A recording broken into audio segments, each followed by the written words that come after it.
ಕಾಲ ಬದಲಾದಂತೆ ಶಿಕ್ಷಣ ವ್ಯವಸ್ಥೆ ಕೂಡ ಬದಲಾಗಬೇಕು ಅನ್ನುವಂಥ ನಿಟ್ಟಿನಲ್ಲಿ ರಾಜ್ಯ ಸರ್ಕಾರ ಮಹತ್ವದ ಯೋಜನೆ ಕೈ ಹಾಕಿದೆ. ಇದರಿಂದ ವಿದ್ಯಾರ್ಥಿಗಳು ಆರಾಮಾಗಿ ಅಪ್ಡೇಟ್ ಕೂಡ ಆಗಬಹುದು, ಲೇಟೆಸ್ಟ್ ವಿಷಯಗಳನ್ನ ಸುಲಭವಾಗಿ ಅರ್ಥ ಕೂಡ ಮಾಡಿಕೊಳ್ಳಬಹುದು. ಹಾಗಾದ್ರೆ ಈ ಯೋಜನೆ ಯಾವುದು? ರಿಪೋರ್ಟ್ ಇಲ್ಲಿದೆ ನೋಡಿ.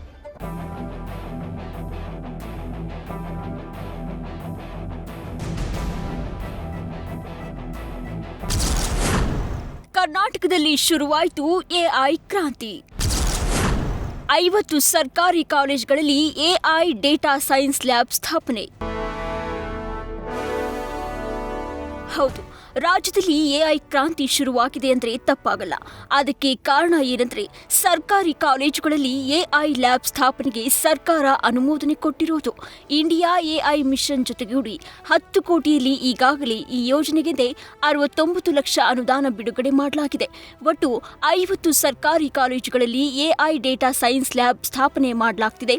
ಹಾಗಾದ್ರೆ ಈ ಎಐ ಲ್ಯಾಬ್ ವಿಶೇಷತೆ ಏನು ಅನ್ನೋದನ್ನ ನೋಡೋದಾದ್ರೆ, ಮೊದಲ ಹಂತದಲ್ಲಿ ಲ್ಯಾಬ್ ನಿರ್ಮಾಣಕ್ಕೆ ಈಗಾಗಲೇ 23 ಕಾಲೇಜುಗಳನ್ನು ಆಯ್ಕೆ ಮಾಡಲಾಗಿದ್ದು, ಟಿಯರ್ 2 ಹಾಗೂ ಟಿಯರ್ 3 ನಗರಗಳಲ್ಲಿ ಲ್ಯಾಬ್ ನಿರ್ಮಿಸೋಕೆ ಚಿಂತನೆ ನಡೆಸಲಾಗಿದೆ.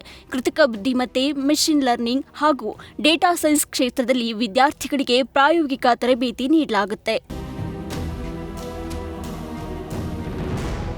ಹಾಗಾದ್ರೆ ಎಐ ಲ್ಯಾಬ್ನಿಂದ ಆಗೋ ಪ್ರಯೋಜನ ಏನು ಗೊತ್ತಾ?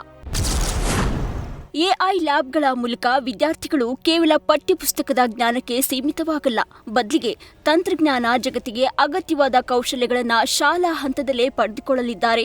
ನಗರ ಮತ್ತು ಗ್ರಾಮೀಣ ವಿದ್ಯಾರ್ಥಿಗಳ ನಡುವಿನ ಡಿಜಿಟಲ್ ಅಂತರ ಕಡಿಮೆ ಆಗಲಿದೆ. ಹೊಸ ಆಲೋಚನೆಗಳು ಮತ್ತು ಆವಿಷ್ಕಾರಗಳನ್ನು ರೂಪಿಸೋಕೆ ಪ್ರೋತ್ಸಾಹ ನೀಡಿದಂತಾಗುತ್ತೆ. ರೋಬೋಟ್ಗಳ ನಿರ್ಮಾಣ, ಸೆನ್ಸರ್ಗಳ ಬಳಕೆ ಮತ್ತು ವಿಜ್ಞಾನ ತಂತ್ರಜ್ಞಾನ ಯೋಜನೆಗಳಲ್ಲಿ ವಿದ್ಯಾರ್ಥಿಗಳಿಗೆ ಭಾಗವಹಿಸುವ ಅವಕಾಶ ಸಿಗುತ್ತೆ.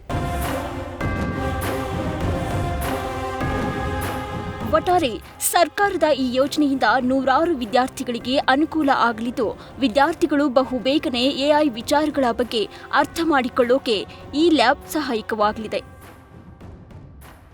Chandana Shetty, news first, Bengaluru. News first ನಿರ್ಭೀತಿಯಿಂದ ನಿಮ್ಮ ಪರವಾಗಿ.